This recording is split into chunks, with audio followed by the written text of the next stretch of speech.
कि बहुत जल्दी हमें मिलने वाला है 5G का देशवासियों के लिए एक उम्मीद भरी खबर, और वो खबर ये है कि भारत में 5G इंडिया में फाइनली ऑफिशियल हो चुका है। India gets excited about the launch of 5G और 5G टेक्नोलॉजी की दुनिया में फिलहाल 5G का ही बोलबाला है। इसे लेकर हम सभी के मन में बहुत सारे सवाल हैं, जैसे कि इंडिया में 5G कब आएगा, उसकी स्पीड क्या होगी, उसकी कीमत क्या होगी। तो चलिए आज इस वीडियो में हम ऐसे ही कुछ सवालों का जवाब देंगे।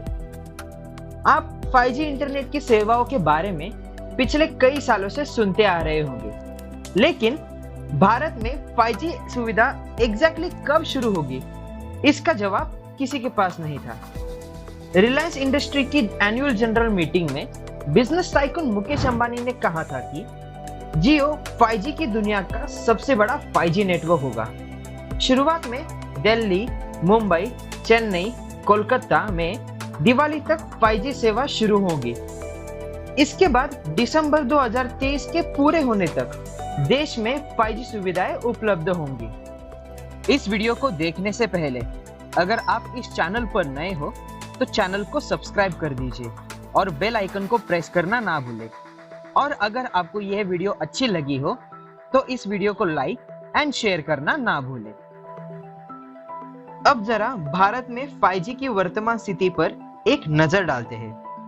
हाल ही में आदरणीय प्रधानमंत्री श्री नरेंद्र मोदी जी की अध्यक्षता में केंद्रीय मंत्रिमंडल ने देश में 5G स्पेक्ट्रम की नीलामी के प्रस्ताव को मंजूरी दे दी है। जुलाई 2022 के अंत तक 20 साल की वैधता के लिए कुल 72,097.85 मेगाहर्ट्ज स्पेक्ट्रम की नीलामी की गई है। इस नीलामी में अदानी ग्रुप ने भी हिस्सा लिया था। तो हो सकता है एयरटेल, जियो, वी के साथ साथ हमें 5G की दुनिया में भी अदानी ग्रुप का नाम सुनने को मिले। कुछ लोगों को ऐसा भी लगता है कि 4G और 5G में कोई फर्क नहीं है, लेकिन ये एक मिथ है। 4G अपनी सीमाओं के साथ आता है, वही 5G 4G से काफी अलग है। इंटरनेट स्पीड की ही बात करें तो जाहिर सी बात है 5G की स्पीड 4G से काफी ज्यादा होगी। 4G की पीक स्पीड जहां 1 Gbps तक की है, वही 5G की पीक स्पीड 20 Gbps तक की होगी। इससे कनेक्टिविटी भी काफी बेहतर होने वाली है। 5G टेक्नोलॉजी से health care, virtual reality, cloud gaming के लिए नए रास्ते खुलेंगे। 5G की मदद से नए और कॉम्प्लेक्स टेक्नोलॉजी को कनेक्ट करने में और बेहतर बनाने में भी आसानी होगी, जैसे कि 5G AGV यानी कि automated guided vehicles, robots, machine में भी इस्तेमाल किया जाएगा। अब एक नजर डालेंगे कि 5G से भारत को कैसे होगा फायदा। इसमें तो कोई दो राय नहीं है कि 5G भारत में नई संभावनाएं लेकर आएगा, जो देश में इंटरनेट यूजर्स को ज्यादा बेनिफिशियल हो सकता है। वहीं इसके आने से हाई स्पीड सर्फिंग और बेहतर कनेक्टिविटी के अलावा नई हेल्थ टेक्नोलॉजी और मोबाइल बैंकिंग जैसी सेवाओं की पहुंच को तेजी से आगे बढ़ाएगी। इसके साथ ही बेरोजगार लोगों को रोजगार उपलब्ध करके देश में बेरोजगारी कम करेगा। इतना ही नहीं, 5G आने के साथ हम मौजूदा टियर 3 सिटीज को भी स्मार्ट सिटी में बदलते हुए देख पाएंगे।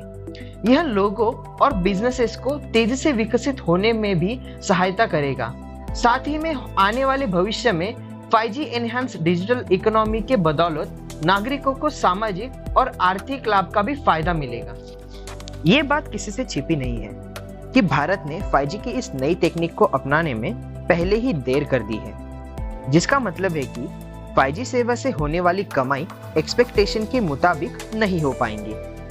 5G के आने से हमारी डेवलपमेंट तो होगी ही, लेकिन हमारे एनवायरनमेंट पर भी उसके गहरे दुष्परिणाम होंगे। उन्हें हम नजरअंदाज नहीं कर सकते हैं। सबसे पहली बात, 5G सर्विसेज का लाभ उठाने के लिए 5G सपोर्ट वाला स्मार्टफोन होना बहुत जरूरी है। नया फोन आने के बाद आमतौर पर लोग पुराना फोन फेंक देते हैं। इससे ई वेस्ट और बढ़ जाता है और इन्हें रिसाइकल करना भी मुश्किल होता है। इतना ही नहीं, बल्कि इंसान की सेहत के लिए 5G खतरनाक है। 5G नेटवर्क शुरू होने पर जाहिर सी बात है मोबाइल टावर्स की संख्या बढ़ेंगी। और रेडियो फ्रीक्वेंसी सिग्नल की ताकत बहुत ज्यादा होती है। ऐसे में रेडिएशन से सेहत खराब होने की संभावना भी है। तो दोस्तों, ये थी 5G से रिलेटेड कुछ पॉजिटिव और नेगेटिव बातें। आपके 5G नेटवर्क के बारे में क्या राय है, हमें कमेंट सेक्शन में जरूर बताइए।